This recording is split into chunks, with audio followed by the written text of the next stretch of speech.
welcome to another episode of Asia Unscripted. Today is Sunday, August 30th, 2020. So we're peeking in here to a place called the Saigon Deli. It is here in Seattle, in an area called Little Saigon. If you love banh mi sandwiches, this place is the real thing.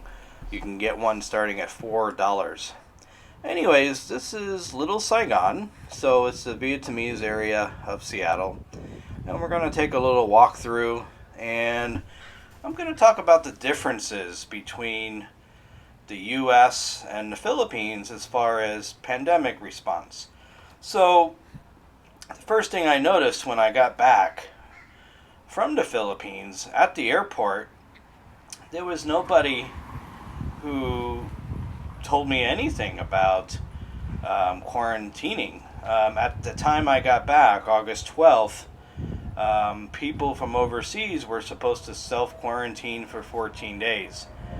Neither the immigration officer nor the health officer that I walked by said anything about it. They just let me and other people just walk through without mentioning anything about that. So that was the first big difference I noticed. And a little bit worrying. So since then, they have dropped that 14-day self-quarantine requirement. So now if you're coming back to the U.S., there is no quarantine requirement if you're coming from overseas. Some states still have their quarantine requirement. Hawaii, New York, Alaska, Chicago. So if you arrive at those places, you may have to quarantine depending on their current regulations.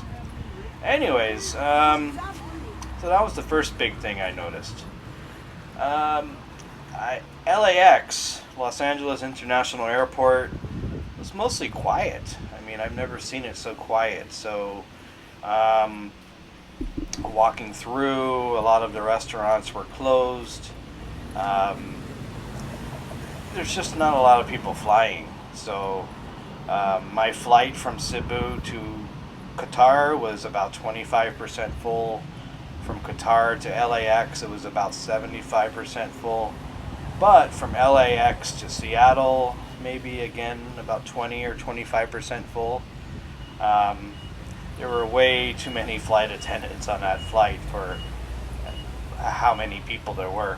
Here's a little Vietnamese market that I was walking by. I really didn't have time to stop in, but I probably will in a future video. Other things that I've noticed, more people are wearing masks, but it's not 100% like in the Philippines. I would say about 80% of Americans are wearing masks. Masks are required to get into stores, to ride the bus. So when you're not in a store, when you're not riding the bus, it's okay outside not to wear a mask as long as you're 6 feet away from other people. So I'm not comfortable with that. So I throughout this video when I'm walking, I had my mask on the whole time. So again, we're still in Little Saigon. There's construction in the area. They're building new condos, which is good and bad. I mean, Seattle does need the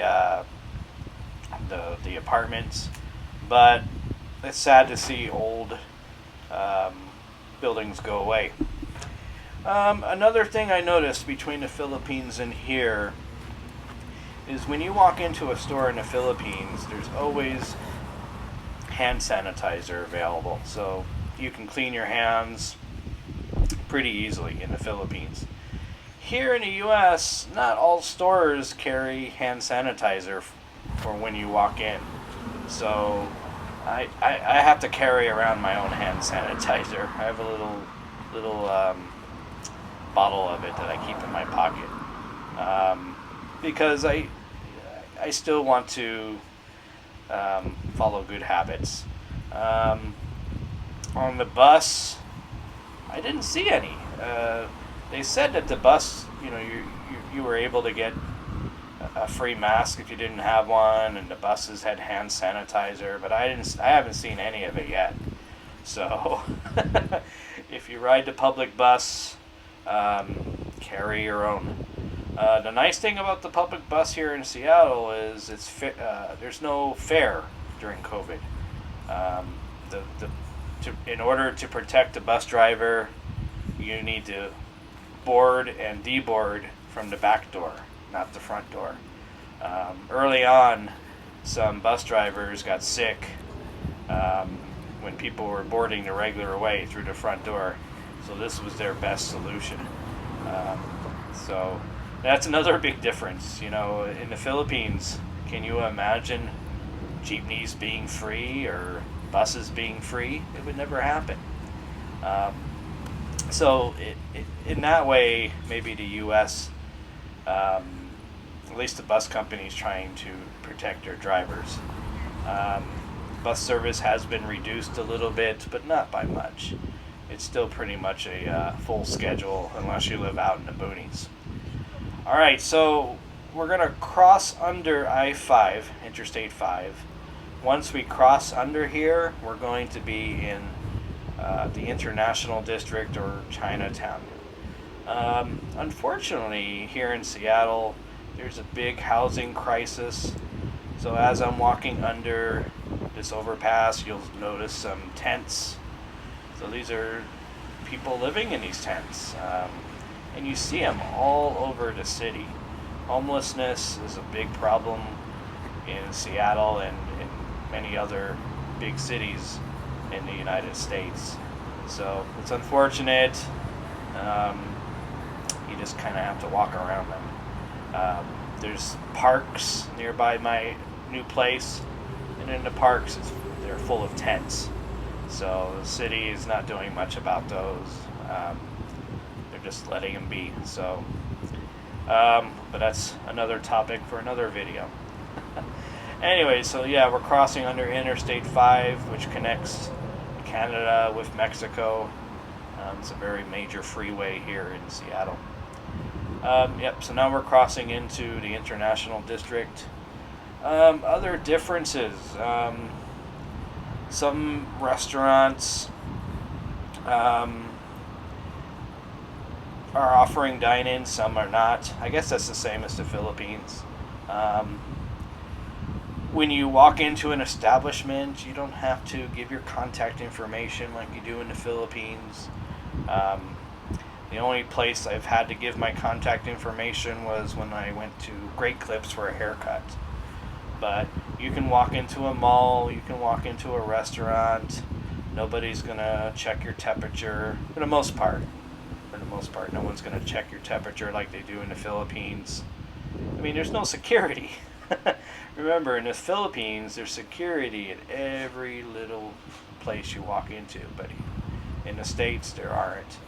So you just walk in, they seat you, and then you order like normal. Let's see, other differences. More people are working from home. Seattle is a city of many offices. So people are working. There are more people working than in the Philippines, but they are working at home. Where in the Philippines, unless you work in a BPO or a call center, that's not really an option for you. So most businesses in the Philippines, you're required to show up. You work in a store, you work in a factory. There are no work from home options. So that's a big difference. Here, this Jade Garden restaurant, I really like it. I didn't get to go into it. This Chinatown, it's not my favorite Chinatown. Actually, Vancouver, British Columbia has a better Chinatown, I think. San Francisco, New York, they have better Chinatowns. But this one it's not too bad. As you can see, there are some apartments, hotels. I was walking down here on a Sunday, so there's not too much traffic, not too much foot traffic either. Other differences, not really much. I mean, for me, I've been back for a couple weeks now, and life is mostly normal. Yeah, some stores and restaurants have shut down, but um, I think people here are taking it more seriously than in other parts of the country. Um, so, if you go out to the rural areas of Washington or anywhere in the U.S., then you're going to find people who, uh, reject the masks and all that stuff. So here we're at the corner of Maynard and King Street. There's a cool little park over here. As soon as I cross the street, a little Chinese themed park. It's a good hangout. You see a lot of people just hanging out on a nice day. In Seattle, there isn't many nice days like this, and unfortunately there's a little graffiti there. So we take these nice days as they come, because here in October, November, that's the start of rainy season, and that won't end until next June. Hopefully I won't be here that long. Anyways, so that's pretty much some of the differences between how the Philippines is handling things and how the U.S. is handling things. I'm not going to say if it's right or wrong. Each country can determine how to handle things. So the Philippines has their way, the U.S. has their way. So, again, I really appreciate my subscribers. I'm approaching 2,200 of you. So I appreciate each and every one of you. Even if you don't subscribe to my channel, I appreciate you also. Please click my logo at the bottom of the screen and you can subscribe to my channel. If you click on the bell, you'll get notifications on when I do new videos. And just wanted to ask you guys, would you guys tune in if I started doing some live streams? Please leave a comment below. I'm thinking about doing some weekly live streams instead of these walk around videos. I can only walk around so many places here, so I might run out of material pretty quick. Anyways, I gotta go, so please stay safe, take care of yourselves. This is Jason from Asia Unscripted, and have a great day.